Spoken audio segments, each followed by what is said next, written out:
ಸ್ನೇಹಿತರೆ, ಉದ್ಯೋಗ ಬಂಧು ಯೂಟ್ಯೂಬ್ ಚಾನಲ್ಗೆ ಸ್ವಾಗತ. ಶಾಲಾ ಶಿಕ್ಷಣ ಇಲಾಖೆಯಿಂದ ಮತ್ತೊಂದು ಪರಿಷ್ಕೃತ ವೇಳಾಪಟ್ಟಿಯನ್ನು ಅನೌನ್ಸ್ ಮಾಡಿದೆ. ಮತ್ತೆ RTE ಅರ್ಜಿ ಪ್ರಾರಂಭದ ದಿನಾಂಕವನ್ನು ಮುಂದೂಡಲಾಗಿದೆ. ಕಾರಣ ತಿಳಿಯದು. ಆದರೆ ಅಂತಿಮ ಪಟ್ಟಿಯ ಶಾಲೆಗಳ ಅಂತಿಮ ಪಟ್ಟಿ ಹಾಗೂ ಅರ್ಜಿ ಪ್ರಾರಂಭದ ದಿನಾಂಕವನ್ನು ಕೂಡ ಎರಡನ್ನೂ ಮುಂದೂಡಲಾಗಿದೆ. ಈ ಮಧ್ಯದಲ್ಲಿ ಸಂತೋಷದ ಸುದ್ದಿ ಏನಪ್ಪಾ ಅಂತಂದ್ರೆ, 1ನೇ ಸ್ಟ್ಯಾಂಡರ್ಡ್ ಅಂದರೆ ಫಸ್ಟ್ ಸ್ಟ್ಯಾಂಡರ್ಡ್ ಇದ್ದಂಥ 6 ವರ್ಷದ ಅವಧಿಯನ್ನು 5 ವರ್ಷದ 10 ತಿಂಗಳಿಗೆ ನಿಗದಿಪಡಿಸಿರುವುದು ಅದೊಂದೇ ಸಂತೋಷದ ಸುದ್ದಿ. ಯಾವಾಗ ಆನ್ಲೈನ್ ಪ್ರಾರಂಭವಾಗಬಹುದು ಮತ್ತು ಶಾಲೆಗಳ ಅಂತಿಮ ಪಟ್ಟಿ ಯಾವಾಗ ರಿಲೀಸ್ ಮಾಡಲಾಗುತ್ತೆ ಅನ್ನೋದ್ರ ಬಗ್ಗೆ ಸಂಪೂರ್ಣ ಮಾಹಿತಿನ ತಿಳಿಸ್ಕೊಡ್ತೀನಿ.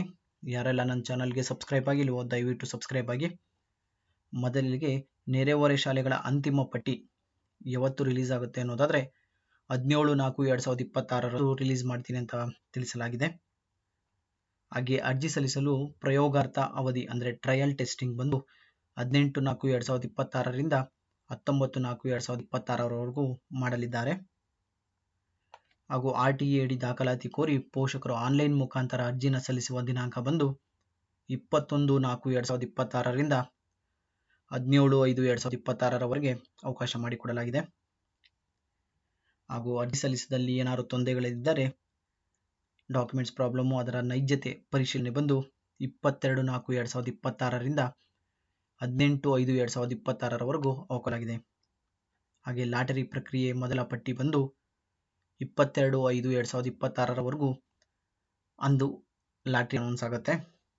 ಹಾಗೂ ಲಾಟರಿಲಿ ಅನೌನ್ಸ್ ಆದ ವಿದ್ಯಾರ್ಥಿಗಳು ಶಾಲೆಗೆ ದಾಖಲಾತಿ ಪ್ರಾರಂಭದ ದಿನಾಂಕ ಬಂದು 26/5/2026ರಿಂದ 8/6/2026 ದಾಖಲಾತಿಗಳು ನಡೆಯುತ್ತೆ. ಹಾಗೂ ಎರಡನೇ ಸುತ್ತಿನ ಸೀಟು ಹಂಚಿಕೆ 12/6/2026 ಎರಡನೇ ಸುತ್ತಿನ ಲಾಟ್ರಿ ನಡೆಯುತ್ತೆ. ಹಾಗೂ ಎರಡನೇ ಸುತ್ತಿನಲ್ಲಿ ಸೆಲೆಕ್ಟ್ ಆದ ವಿದ್ಯಾರ್ಥಿಗಳು ಅಡ್ಮಿಷನ್ಗೆ ಬಂದು 13/6/2026ರಿಂದ 19/6/2026 ಅವಕಾಶ ಮಾಡಿಕೊಡಲಾಗಿದೆ.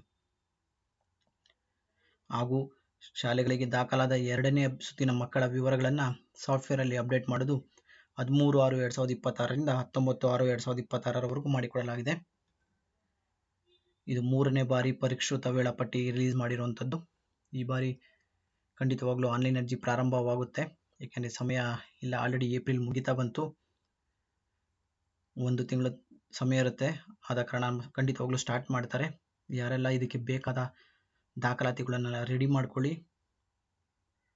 ಹಾಗೆ ಎಲ್ಲ ನನ್ನ ಚಾನಲ್ಗೆ ಸಬ್ಸ್ಕ್ರೈಬ್ ಆಗಿಲ್ಲ ದಯವಿಟ್ಟು ಸಬ್ಸ್ಕ್ರೈಬ್ ಆಗಿ.